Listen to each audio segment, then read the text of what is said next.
Welcome back to Tech Realty. In this video, I will walk you through on how to log in to your resident portal. Firstly, open your browser and go to the link which is displayed above. You can type it in or click from the email we sent you earlier.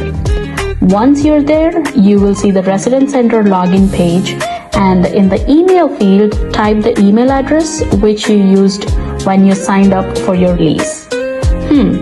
Not sure what that email is? No problem.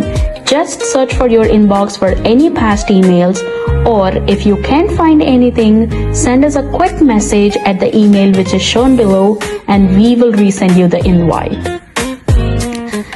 Next, you can type in your password in the password box, and if you're logging for the first time, click on sign up.